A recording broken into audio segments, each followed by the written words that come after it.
ನಾನು ನಿಂತರೆ ಕಿಡಿ, ಹೊರಟರೆ ಬೆಂಕಿ, ಕೈ ಇಟ್ಟರೆ ಜ್ವಾಲೆ.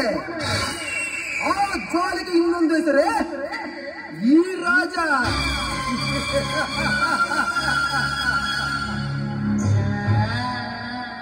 ಹಿಂದೆ ನನ್ನ ತಂದೆ ತಾಯಿಯನ್ನು ಅವಮಾನ ಮಾಡಿ ಊರಿನಿಂದ ಹೊರಹಾಕಿ ನನ್ನನ್ನು ಅನಾಥನನ್ನಾಗಿ ಮಾಡಿದ ಆ ಶಿವಣ್ಣನ ತಂದೆ, ಅವನ ಮೇಲಿನ ಸೇಡು ತೀರಬೇಕಾದರೆ ಇಂದು ಆ ಶಿವಣ್ಣನ ಅರಮನೆಯು ಛಿದ್ರವಾಗಬೇಕು.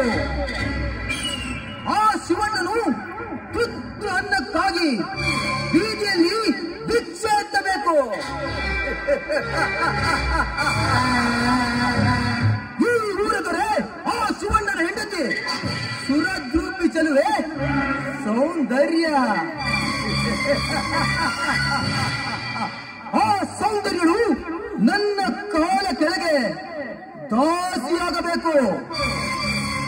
ಅಂದಾಗಲೇ ಈ ರಾಜನ ಎದೆಯಲ್ಲಿ ಉರಿಯುತ್ತಿರುವ ಸೇಡಿನ ಜ್ವಾಲೆಗೆ ಶಾಂತಿ.